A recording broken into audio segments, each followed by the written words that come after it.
Dear students, in the last lecture, we have seen that what is the use of operating point, which is also named as Q point, while using a circuit, while using a transistor. और हमने देखा था पिछले उसमें, मैं आपको थोड़ा सा रिव्यू कर देता हूँ कि बेसिकली हमें जब जब भी हम सर्किट को जब भी सर्किट के अंदर ट्रांजिस्टर को यूज़ करते हैं, जो हमारा मेन एम है वो यही है कि जो भी हमारी करेक्टरिस्टिक्स हैं, वो let me show you, yes yes yes this one, जो भी हमारी करेक्टरिस्टिक हैं वो ट्रांजिस्टर की बीच में चेंज नहीं होनी चाहिए। जब हम ट्रांजिस्टर की करेक्टरिस्टिक की यहाँ पे बात करते हैं तो वो है यहाँ पे कि उसकी जो ऑपरेटिंग कंडीशंस हैं, जो बाइसिंग कंडीशंस हैं, वो चेंज ना हो। जो ट्रांजिस्टर है हमारा वो इस रीजन में, हमारा एक्टिव रीजन में ही मूव करे। इस पॉइंट जो ये हमारा ये वाला रीजन है, इस रीजन से लेके और जो ये रीजन है, जो जो जो एक कट ऑफ का लास्ट पॉइंट है, इससे लेके और जो सैचुरेशन का लास्ट पॉइंट है, इसके बीच में ही जो ऑपरेटिंग पॉइंट है, क्यूशेंट पॉइंट है, या जो हमारी बाइसिंग कंडीशंस हैं, वो इस तरह से होनी चाहिए कि वो सिर्फ इस रीजन में ही वेरी करे, इस रीजन में ही वेरी करे। ठीक है, तो वो लास्ट लेक्चर में हमने ये भी देख लिया था कि हमने ए पे लेके देखा था, वहाँ पे भी क्लिपिंग हो रही थी, वहाँ पे भी डिस्टोर्शन आ रहा था। हम अगर कट ऑफ के नज़दीक जाते हैं तो वहाँ पे भी डिस्टोर्शन आता है। तो इसीलिए हमने डिसाइड किया था कि हम बीच में इस तरह से सेट करेंगे क्यू पॉइंट को कि वो बीच में रहे और सिग्नल हमारा ना तो पॉजिटिव से और ना ही नेगेटिव से कहीं से भी क्लिपिंग नहीं होनी चाहिए, कहीं से भी वो डिस्टोर्ट नहीं होना चाहिए। ठीक है ना। और फिर हमने डिफरेंट वो देखा था कि कैसे क्लिप करता है, ये हम सारा लास्ट टाइम पे कर चुके हैं। ये फिर हमने देखा था कि हम बीच में सेंटर में भी यूज़ कर लें, बट स्टिल अगर सिग्नल हमारा बड़ा हो तो क्या है, तब भी हमारा जो ऑपरेटिंग पॉइंट है वो शिफ्ट कर सकता है सैचुरेशन रीजन में या कट ऑफ रीजन में। ठीक है, तो हमें इसको अवॉइड करना है। तो उसके लिए हम क्या करते हैं, हम बायस की स्टेबलाइजेशन करते हैं। जो भी बाइसिंग हमने यूज़ की, जो भी बाइसिंग कंडीशंस हमने बनाई, जो भी ऑपरेटिंग पॉइंट हमने फिक्स किया, ये भी एक सर्किट के अंदर जरूरी चीज़ है कि वो ड्यूरिंग ऑपरेशन, ड्यूरिंग वर्किंग, वो अपने पॉइंट पे स्टेबल रहे, स्टेबलाइजेशन हो। तो बायस की जब हम बात करते हैं, बायस स्टेबलाइजेशन जो है, that means that the operating point one we have fixed it some point that should remain at fixed position and it not change with the use of the circuit due to any reason। कोई भी reason ऐसा ना हो जिसके कारण से circuit के अंदर वो चेंज करे। ठीक है, अब लेकिन अगर हमें उसको फिक्स रखना है, अगर हमें उसको स्टेबलाइज रखना है, अगर हमें उसको चेंज नहीं होने देना, तो उसके लिए जरूरी क्या है कि हमें पहले ये पता होना चाहिए कि वो चेंज किस कारण से होगा, वो चेंज किस कारण से हो सकता है। देखो, जब हम आउटपुट करेक्टरिस्टिक देखते हैं, अभी हमने पीछे किया था, इसके अंदर मेन चीज क्या है कि हमारा एक तो फैक्टर है आईसी कि आईसी कैसे होगा, क्योंकि आउटपुट बेसिकली हमें आईसी की कोरस्पॉन्डिंग मिलनी है। आईसी आरसी हमारा आउटपुट होता है, ठीक है, जो आरसी रेजिस्टेंस लगा होता है। एक हमें देखना है कि जो वीसीई है, क्योंकि अल्टीमेटली जो आईसी है वो वीसीई पे भी डिपेंड करेगा कि हमारी करेक्टरिस्टिक ऐसी है कि वीसीई पे भी आईसी डिपेंड करेगा। तो हमें वीसीई भी चेंज ना हो, आईसी भी चेंज ना हो, और आईबी वो है जो हम इनपुट दे रहे हैं, तो आईबी को हमें पहले फिक्स करना पड़ेगा कि वो ऐसा उसकी उसकी जो मैग्नीट्यूड है वो ऐसा ना हो कि ड्यूरिंग ऑपरेशन हमारा जो ऑपरेटिंग पॉइंट है वो चेंज हो। ठीक है, तो उसके लिए मान लो अगर हम सिंपल कंडीशन की बात करें तो सिंपल करेक्टर करंट किस पे डिपेंड करता है, जो इक्वेशन है that is beta IB plus ICO. अब इसके अंदर फैक्टर्स कौन कौन से हैं, ये बड़ी इंपॉर्टेंट चीज है। फैक्टर्स कौन कौन से हैं इसके अंदर, आईसी को जो चेंज कर सकते हैं, बीटा चेंज कर सकता है, हमने पीछे किया है। बीटा क्या है, beta is the current gain common ammeter configuration, मतलब करंट गेन चेंज हो सकता है। आईबी जो करंट हम जो इनपुट में डाल रहे हैं, जो सिग्नल हम इनपुट पे दे रहे हैं, जो बेस करंट हमारा फ्लो कर रहा है, ये इनपुट हो गया। आईसीओ रिवर्स सैचुरेशन करंट, और हमने पीछे भी देखा था कि जो रिवर्स सैचुरेशन करंट है, it is one of the disadvantage of common ammeter configuration. और जो जो जो आईसीओ है, आईसीओ की जो वैल्यू है that is hundreds of micro ampere. इसका मतलब इसका रोल कोई बहुत कम नहीं है, बड़ा इंपॉर्टेंट रोल है इसका। और आईसीओ अल्टीमेटली हमारा किस पर डिपेंड करता है, टेम्परेचर के ऊपर। टेम्परेचर के ऊपर क्यों, क्योंकि माइनॉरिटी चार्ज कैरियर जनरेट हो सकते हैं जैसे जैसे टेम्परेचर राइज करेगा। तो इसीलिए मेन फैक्टर कौन कौन से हुए, मेन फैक्टर हुए हमारे, एक तो आईबी बेस करंट वो हम फिक्स कर देंगे, वो हम मान के चलते हैं कि उस रेंज में लेके चलेंगे कि वो उससे बाहर ना जाए। उसके बाद कौन से वेक्टर बच गए, एक आईसीओ और एक बीटा। आईसीओ अल्टीमेटली मतलब एक टेम्परेचर रीजन है, एक बीटा रीजन है, ठीक है। तो हमने सर्किट के अंदर उसको ट्रांजिस्टर को यूज कर लिया, तो ऑपरेटिंग पॉइंट ऐसी जगह पे ना जाए कि वो हमारा अनसुटेबल हो जाए एम्पलीफिकेशन के लिए। तो उसके लिए हमें ऑपरेटिंग पॉइंट को फिक्स करना पड़ेगा। और ऑपरेटिंग पॉइंट किस किस रीजन से शिफ्ट हो सकता है हमने अभी किया। पहला रीजन है temperature, the transistor parameter changes with temperature, हमें पता है। और जब कलेक्टर करंट फ्लो करेगा, कलेक्टर करंट के फ्लो होने के कारण जो हमारा कलेक्टर एमिटर जंक्शन है, उस जंक्शन पे क्या होगा, हीट प्रोड्यूस होगी। हीट प्रोड्यूस होने का इफेक्ट क्या होगा कि उससे कोवलेंट बॉन्ड टूटेंगे। जब कोवलेंट बॉन्ड टूटेंगे तो कोवलेंट बॉन्ड टूटने से क्या होगा, माइनॉरिटी चार्ज कैरियर जनरेट होंगे। माइनॉरिटी चार्ज कैरियर जनरेट होंगे तो लीकेज करंट बढ़ेगा। लीकेज करंट बढ़ेगा तो आईसीओ चेंज होगा, तो आईसी चेंज होगा। और आईसी अगर चेंज होगा, आईसी अगर वैल्यू चेंज होगी तो ऑपरेटिंग पॉइंट हमारा ऊपर की तरफ शिफ्ट करता करता अल्टीमेटली सैचुरेशन में ले जाएगा उसको, ठीक है। और हमें पता है कि जो ये टेम्परेचर का राइज है और कलेक्टर करंट का राइज है, ये एक क्यूमुलेटिव प्रोसेस है। क्योंकि हमने अभी बताया ना कि टेम्परेचर राइज किया, टेम्परेचर राइज करने से क्या हुआ, कोवलेंट बॉन्ड टूटे। कोवलेंट बॉन्ड टूटने से क्या हुआ, माइनॉरिटी चार्ज कैरियर जनरेट हुए। माइनॉरिटी चार्ज कैरियर जनरेट होने से क्या हुआ, माइनॉरिटी करंट इंक्रीज हुआ। माइनॉरिटी करंट इंक्रीज होने से क्या हुआ, कलेक्टर करंट इंक्रीज हुआ। कलेक्टर करंट इंक्रीज होने से क्या हुआ, टेम्परेचर और इंक्रीज हुआ। टेम्परेचर और इंक्रीज हुआ और कोवलेंट बॉन्ड टूटे, और कोवलेंट बॉन्ड टूटे और minority carrier charge carrier generate हुए, और माइनॉरिटी चार्ज कैरियर जनरेट हुए, और लीकेज करंट हमारा जनरेट हुआ ये वाला, और लीकेज करंट जनरेट हुआ, और कलेक्टर करंट चेंज हुआ, और कलेक्टर करंट चेंज हुआ, दोबारा फिर टेम्परेचर बढ़ गया। तो ये क्या है, ये अल्टीमेटली क्यूमुलेटिवली बढ़ता चला जाता है, आगे से आगे चीजें बढ़ते चले जाते हैं। और अल्टीमेटली क्या होगा कि जो एक्सेसिव हीट होने से जो जो जो ट्रांजिस्टर है that can be damaged, that can be damaged also. तो एक तो टेम्परेचर एक बहुत बड़ा रीजन है जो ऑपरेटिंग पॉइंट को शिफ्ट कर सकता है। तो इसीलिए हमें ये देखना पड़ेगा सर्किट हमारा ऐसा होना चाहिए, जो बाइसिंग सर्किट है, जो हम बीच में कंपोनेंट यूज करेंगे, कि उसके अंदर टेम्परेचर का इफेक्ट नलीफाई होना चाहिए। टेम्परेचर का कोई इफेक्ट ना आए, टेम्परेचर हमारा चाहे कितना भी बढ़ता चला जाए, उससे अल्टीमेटली हमारा जो कलेक्टर करंट है वो नहीं बढ़ना चाहिए, पहली चीज, ठीक है। दूसरी चीज है कि जो ये करंट गेन है, अब जो करंट गेन है ये ट्रांजिस्टर टू ट्रांजिस्टर वेरी करते हैं, ठीक है। और एक सर्किट से दूसरे सर्किट के लिए भी वेरी करता है ये। बेशक हम एक जैसे ट्रांजिस्टर ले लें, बट स्टिल सबका बीटा आइडेंटिकल नहीं हो सकता, बीटा चेंज होगा। तो क्या है, सर्किट टू सर्किट ये वेरी करते हैं, तो इसलिए बीटा के चेंज होने से अल्टीमेटली हमारा आईसी चेंज होगा, आईसी चेंज होने से ऑपरेटिंग पॉइंट शिफ्ट कर सकता है। तो एक बीटा के इंडिपेंडेंट होना चाहिए। तीसरा रीजन क्या है ये भी बीटा का ही पार्ट, कि मान लो हम किसी ट्रांजिस्टर पे काम कर रहे हैं एम्पलीफिकेशन के लिए, सर्किट वर्किंग में है, किसी भी रीजन से सपोज बीच में ट्रांजिस्टर खराब हो जाता है। अब हम क्या करेंगे, ट्रांजिस्टर के कारण पूरा का पूरा सिस्टम तो एम्पलीफायर तो नहीं खराब कर सकते ना। हम क्या करेंगे, हम उस ट्रांजिस्टर को निकाल के दूसरा ट्रांजिस्टर लगा देते हैं ऑफ सेम पैरामीटर्स। लेकिन एक बात हमेशा ध्यान रखना, हम चाहे कितनी भी केयर कर लें, हम चाहे कितनी भी प्रिकॉशन ले लें, हम कितना भी सेम ट्रांजिस्टर ले लें, कभी भी उसके पैरामीटर सेम नहीं हो सकते। पैरामीटर चेंज होंगे ही होंगे, बीटा चेंज होगा ही होगा। और अगर ट्रांजिस्टर एक की जगह दूसरा हमें चेंज करना पड़ गया ड्यू टू बर्निंग और due to damaging of the transistor, तो उसके कारण से भी हमारा जो क्यू पॉइंट है, जो ऑपरेटिंग पॉइंट है, वो वेरी कर सकता है, वो वेरी कर सकता है। तो इसीलिए हमें स्टेबलाइजेशन इसके अगेंस्ट भी करना पड़ेगा कि हम एक ट्रांजिस्टर को दूसरे ट्रांजिस्टर से अगर रिप्लेस भी कर दें तो there is no change in the Q point, position of the question point, ठीक है। तो तीन रीजन हमने किए, पहला टेम्परेचर थर्मल चेंज के कारण नहीं होना चाहिए, दूसरा बीटा के चेंज के कारण नहीं होना चाहिए, और तीसरा अगर हम एक ट्रांजिस्टर की जगह दूसरा ट्रांजिस्टर लगा दें तो उससे कोई वेरिएशन उसके अंदर नहीं आना चाहिए। इसको हम कहते हैं बायस की स्टेबलाइजेशन। बायसिंग को स्टेबलाइज कर दिया हमने, ऑपरेटिंग पॉइंट को फिक्स कर दिया, ठीक है।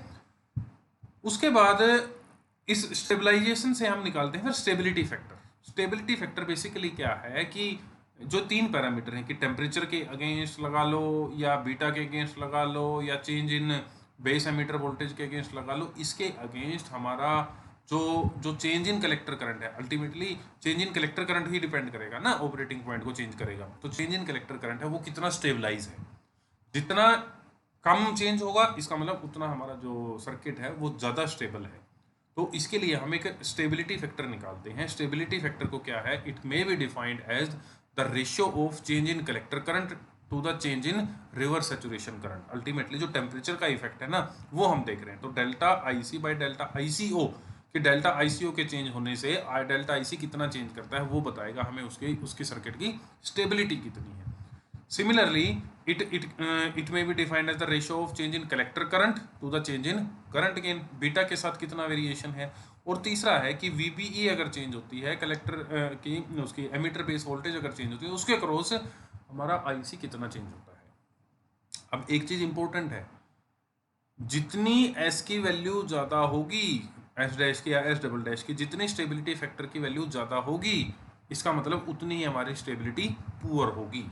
ध्यान रखना, हमें चाहिए कि जो ये S है या S डैश है या S डबल डैश है, it should be as minimum as possible. तो जो हम S की बात कर रहे हैं स्टेबिलिटी फैक्टर नहीं है, इट इज इनस्टेबिलिटी फैक्टर। क्योंकि इनस्टेबिलिटी हमारी कितनी है उसका मेजर है कि S कितना होगा, S डैश कितना होगा, S डबल डैश कितना होगा। तो एक एक छोटी डेफिनेशन आपके पास आ सकती है कि स्टेबिलिटी फैक्टर हमारा क्या है। ठीक है, स्टेबिलिटी फैक्टर अल्टीमेटली क्या है।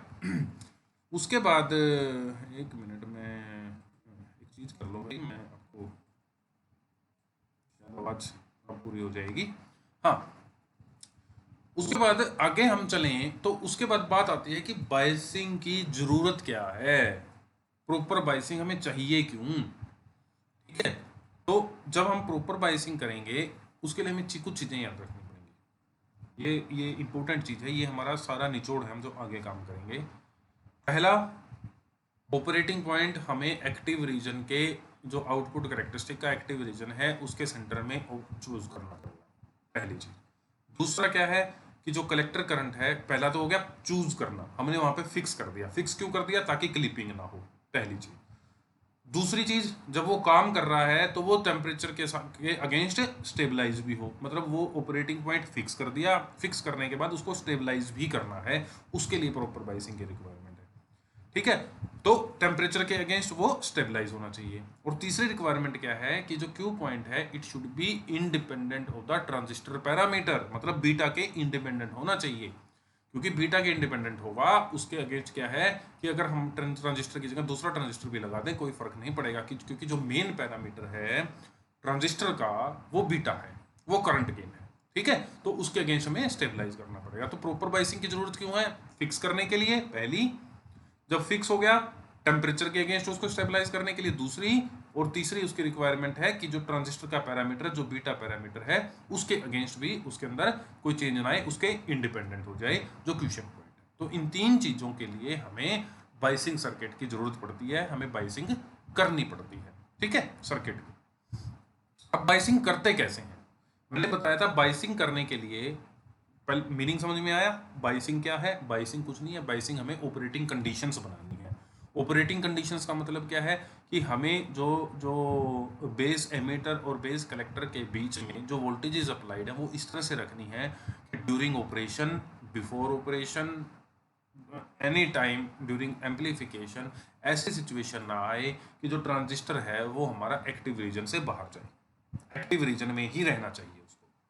ठीक है, उसके लिए हमें कोई भी सर्किटरी यूज करनी पड़े, उसके लिए हमें आईबी पे कंडीशन लगानी पड़ेंगी, जो बेस करंट है, जो इनपुट करंट है, उसके लिए हमें क्या करना पड़ेगा, टेम्परेचर के इंडिपेंडेंट बनाना पड़ेगा। उसके लिए हमें क्या करना पड़ेगा, ट्रांजिस्टर के पैरामीटर के इंडिपेंडेंट बनाना पड़ेगा।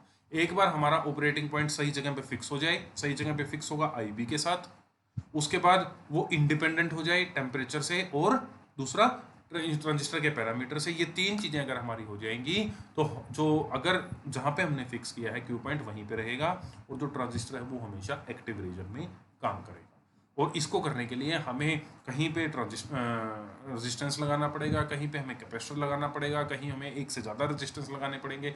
अब हमें क्या अगला हमारा क्या है कि जो हमने बाइसिंग सर्किट लगाई, बाइसिंग को मैनेज करने के लिए जो सर्किटरी यूज की, जो जो जो कंपोनेंट यूज किए, अब हम उनको स्टडी करेंगे। तो जो पहला आता है वो आता है, जो टॉपिक है तुम्हारा लास्ट टॉपिक है ये भाई हमारे यूनिट नंबर 2 का, वो है different types of biasing circuits. हालांकि इसके अंदर हमारे पास कई सारे सर्किट्स हैं, ये एक लेक्चर में नहीं होगा, ये 2-3 लेक्चर लेगा। ठीक है, तो पहला जो सर्किट आता है वो आता है simple biasing circuit. Simple biasing जो हम अभी तक पढ़ते आए हैं, सिंपल बायसिंग में हम क्या करते हैं कि biasing arrangement should be such that the emitter based junction is always forward biased, हम पहले भी पढ़े हैं, और जो कलेक्टर बेस्ड जंक्शन है it is always reverse biased.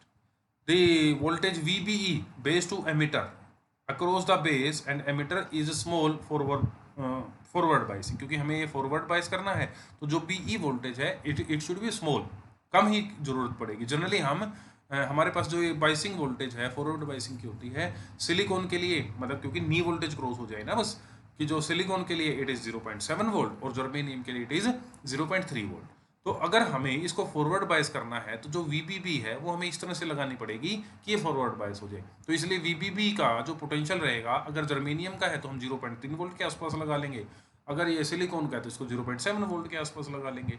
ठीक है, तो ये बैटरी लगानी पड़ेगी हमें इस सर्किट के अंदर। दूसरा, क्योंकि फिर हमें कलेक्टर टू बेस वाला जंक्शन रिवर्स बायस करना है, अब उसको रिवर्स बायस करने के लिए हमें रिवर्स बायसिंग के लिए जो बैटरी अप्लाई करनी पड़ेगी वो बड़ी बैटरी अप्लाई करनी पड़ेगी। तो अराउंड हम इसको जो रखते हैं वो हम रखते हैं 6 वोल्ट के आसपास, 6 वोल्ट के आसपास। और RC क्या है? RC लोड रेजिस्टेंस है। अल्टीमेटली लोड रेजिस्टेंस के अक्रॉस ही हम आउटपुट नोट करते हैं, हम आउटपुट नोट करते हैं। ठीक है, तो ये है सिंपल बायसिंग। हमने कोई कोई कोई कुछ भी फालतू चीज़ें नहीं लगाई, 2 बैटरी यूज़ की, और 2 बैटरीज का इफेक्ट क्या है कि जो हमारा एमीटर बेस्ड जंक्शन है वो फॉरवर्ड बायस हो गया और जो कलेक्टर बेस्ड जंक्शन है वो रिवर्स बायस हो गया। फॉरवर्ड बायसिंग के लिए हमारी जो बैटरी की जरूरत है वो छोटी बैटरी की जरूरत है, इसलिए हमने 0.3 वोल्ट या 0.7 volt depending on the material of the transistor रख लिया। और रिवर्स बायस के लिए हमें, क्योंकि रिवर्स बायसिंग में ज़्यादा वोल्टेज अप्लाई करनी पड़ेगी, इसलिए हमने उसको 6 वोल्ट रख लिया। तो 6 वोल्ट के आसपास की VCC लगाई, 0.3 या 0.7 वोल्ट के आसपास की हमने VBB लगाई, और जो सर्किट है जो ये है ये हमारा एक्टिव रीजन में, एक्टिव रीजन में। But this is not use, क्योंकि ड्यूरिंग ऑपरेशन जब हम सिग्नल अप्लाई करेंगे तो दिस बाइसिंग में चेंज, दिस बाइसिंग में चेंज। तो इसीलिए VB, पहली बात तो ये। दूसरा क्या है कि इतनी कम वोल्टेज का जो VBB को मेंटेन करना बड़ा मुश्किल है। मान लो 0.3 वोल्ट, 0.3 वोल्ट का पोटेंशियल मेंटेन करना अपने आप में बड़ा मुश्किल है, तो इसलिए हम जनरली इस सिंपल बाइसिंग को यूज नहीं करते। इससे अगला जो सर्किट आता है वो आता है फिर fixed bias circuit. Fixed bias circuit में क्या करेंगे कि हम बेस को फिक्स करेंगे, बेस करंट को फिक्स करेंगे, हम पढ़ेंगे इसको। इसके लिए क्या है कि this is simple circuit, this is simple circuit. हमने सिर्फ पिछले वाले सर्किट से चेंज क्या किया, हमने एक RB लगा दिया, RB लगा दिया, क्योंकि वहां पे क्या था कि VBB जो थी, VBB को इतना छोटा मेंटेन करना मुश्किल है, तो इतने छोटे मेंटेन करने के लिए हम VBB थोड़ी सी बढ़ा देंगे और VBB बढ़ा के यहाँ पे RB लगा देंगे। RB का इफेक्ट क्या होगा कि जो करंट हमारा बेस के फ्लो करेगा तो अल्टीमेटली जो एक्स्ट्रा वोल्टेज है, 0.3 या 0.7 वोल्ट से ज़्यादा की वोल्टेज है, वो इस IRB के क्रॉस ड्रॉप कर जाएगी, क्योंकि जो भी करंट इसके थ्रू फ्लो करेगा तो कुछ वोल्टेज यहाँ पे ड्रॉप होगी, और अल्टीमेटली जो बेस पे हमारा पोटेंशियल अप्लाई होगा वो 0.3 वोल्ट या 0.7 वोल्ट ही अप्लाई होगा। ठीक है, तो extra voltage is dropped over here this through this RB। तो अल्टीमेटली हम 2 बैटरी यूज करेंगे, एक VBB VCC, और VBB के हम RB के थ्रू अप्लाई होगा, और VCC क्या है वो RC के थ्रू अप्लाई होगी, और आउटपुट भी हमारा RC के थ्रू आएगा। ठीक है, आउटपुट भी हमारा RC के थ्रू आएगा। तो हमने इसको थोड़ा सा चेंज करके इस तरह का बना लिया। मान लो मैंने यहाँ से वायर तोड़ दी, वायर तोड़ के मैंने ये ऊपर ले गया, तो बेस क्या होगा, RB VBB के पॉजिटिव से, RB VBB के पॉजिटिव से, तुम ये टर्मिनल देखो, और इधर जब ये भी ऊपर ले गए तो इसका मतलब ये क्या है, RC के थ्रू VCC के पॉजिटिव से, VCC के पॉजिटिव, तो RC के थ्रू VCC के पॉजिटिव से, और एमीटर हमारा अल्टीमेटली ग्राउंड पे चला गया, क्योंकि ये भी नेगेटिव पोटेंशियल है, ये भी, तो अल्टीमेटली ये जो पोटेंशियल है ये हमारा ग्राउंड पोटेंशियल है। तो एमीटर को ग्राउंड कर दिया, बेस को हमने RB के थ्रू VBB से कनेक्ट कर दिया, और कलेक्टर को हमने RC के थ्रू VCC से कनेक्ट कर दिया, और जो आउटपुट है वो हमने RCC के क्रॉस ले ली, वो हमने RCC के क्रॉस ले ली। तो this is fixed bias circuit. तो क्या है, RB हमारा क्या है, प्रॉपर फॉरवर्ड बायस इस जंक्शन के क्रॉस अप्लाई करेगा, क्योंकि मेजर पोर्शन है मैंने बताया वो VBB का ड्रॉप हो जाएगा across this resistance. The positive terminal of battery VCC and VBB are connected to resistor RC and RB respectively, अभी जैसे मैंने बताया। लेकिन एक्चुअल प्रैक्टिस में हम क्या करते हैं, हम दो बैटरी को लगाने के बजाय इसको इसी से कनेक्ट कर देते हैं। वीबीबी को भी हटा दिया, पहले तो वीबीबी लगा रखी थी, वीबीबी को भी हटा दिया, हमने एक ही बैटरी लगाई, थोड़ा सा और इसको इकोनॉमिक कर लिया हमने, वीबीबी को भी हटा के एक ही बैटरी यूज की और इसको भी यहाँ से कनेक्ट कर दिया। अब आरबी की वैल्यू चेंज कर दी, क्योंकि इससे जब करंट फ्लो होगा अल्टीमेटली यहाँ पे हमें 0.3 वोल्ट या 0.7 वोल्ट अप्लाई करना है, और यहाँ पे हमें ज़्यादा पोटेंशियल अप्लाई करना है, कलेक्टर में हमें ज़्यादा पोटेंशियल अप्लाई करना है, ठीक है। तो उसके अक्रॉस हम आरबी और आरसी की वैल्यूज को अकॉर्डिंगली वेरी कर देंगे। अब क्या है, अगर मैं इनपुट सर्किट के अंदर किरचॉफ लॉ अप्लाई करूं, इनपुट सर्किट कौन सा है, वीसीसी से आरबी होते हुए और ये होते हुए अल्टीमेटली ग्राउंड पे, क्योंकि वीसीसी का दूसरा हिस्सा भी ग्राउंड है।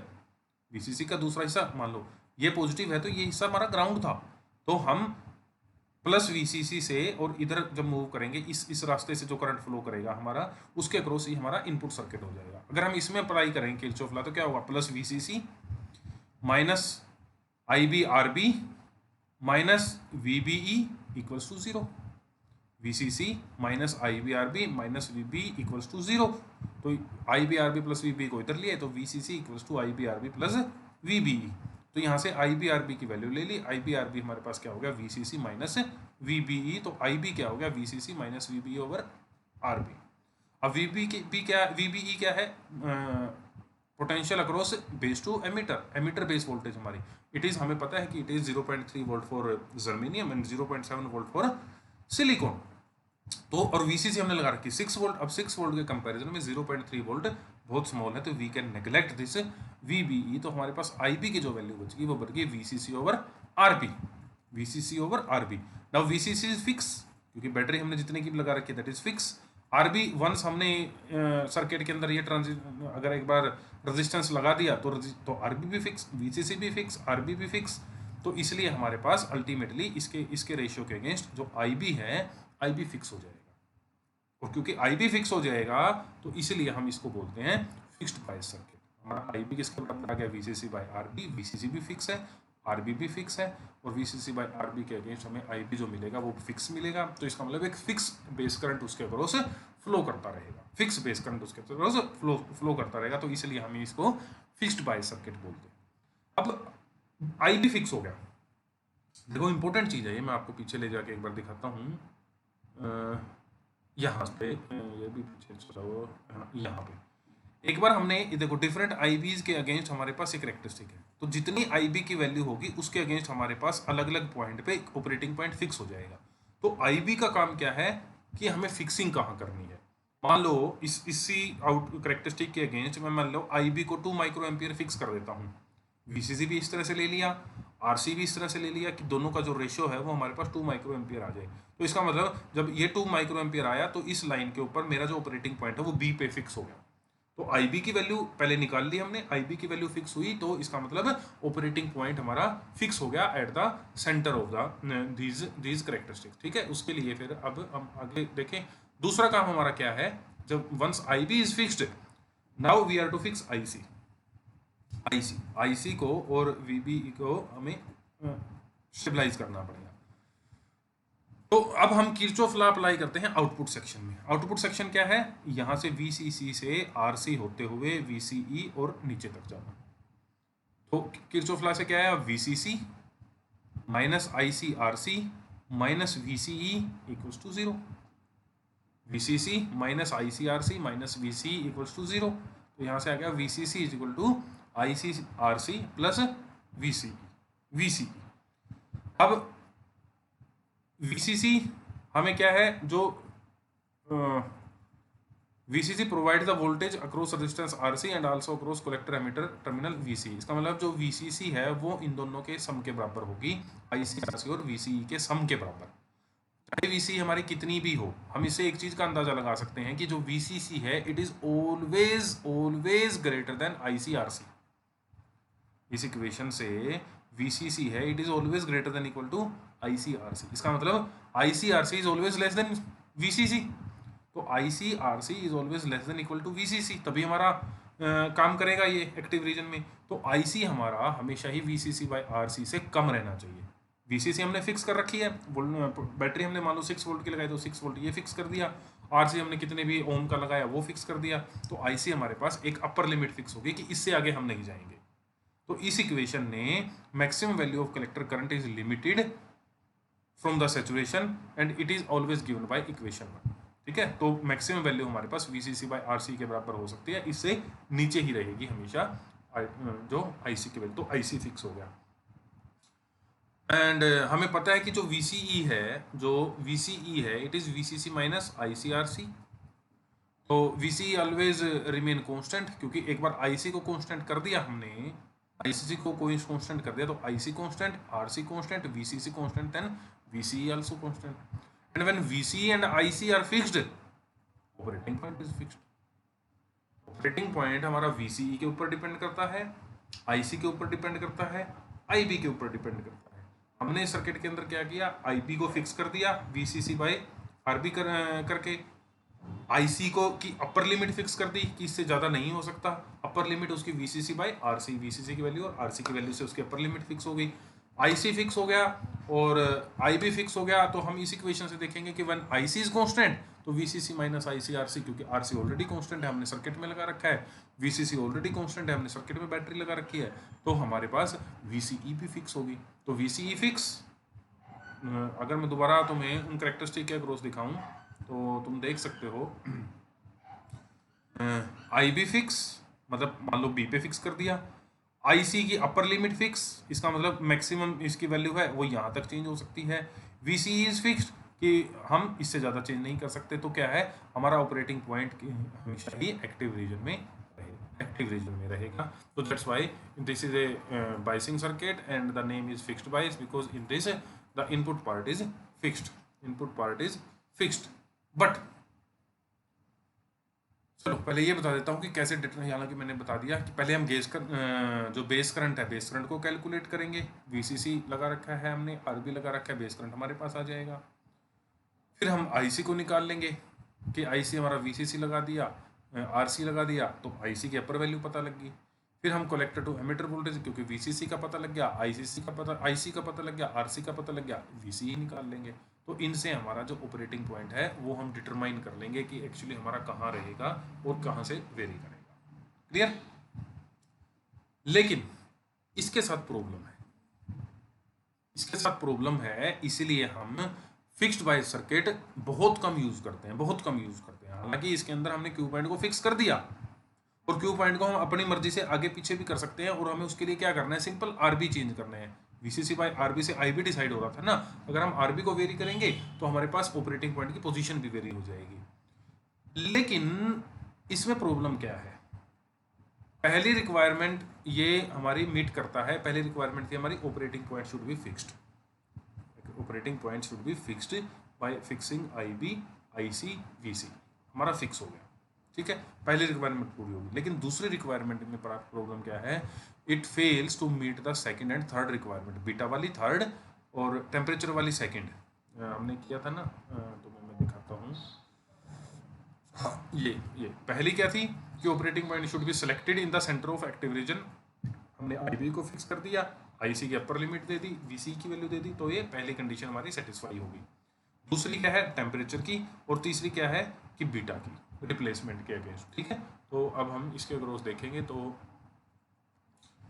हाँ, with the rise in temperature cumulative action क्या होगा, जैसे जैसे टेम्परेचर बढ़ेगा, टेम्परेचर बढ़ने से माइनॉरिटी करंट ICPO बढ़ेगा, हमने पीछे किया था, ICPO बढ़ने से ICEO बढ़ेगा, ICEO बढ़ने से क्या होगा, IC बढ़ेगा, और IC बढ़ेगा दोबारा टेम्परेचर बढ़ेगा, अब दोबारा टेम्परेचर बढ़ेगा, फिर ICPO बढ़ेगा, ICPO बढ़ेगा, ICO बढ़ेगा, ICO बढ़ेगा, IC बढ़ेगा, IC बढ़ेगा, फिर टेम्परेचर बढ़ेगा, और अल्टीमेटली ये क्या है, जो एक कम्युलेटिव है, जो थर्मल रन अवे की सिचुएशन आ जाएगी, हीट बहुत ज़्यादा हो जाएगी, और अल्टीमेटली जो सर्किट है वो थर्मल रन अवे हो जाएगा, वो बहुत ज़्यादा हीटिंग प्रोड्यूस करना शुरू कर देगा, और अल्टीमेटली जो ट्रांजिस्टर है दैट विल बर्न।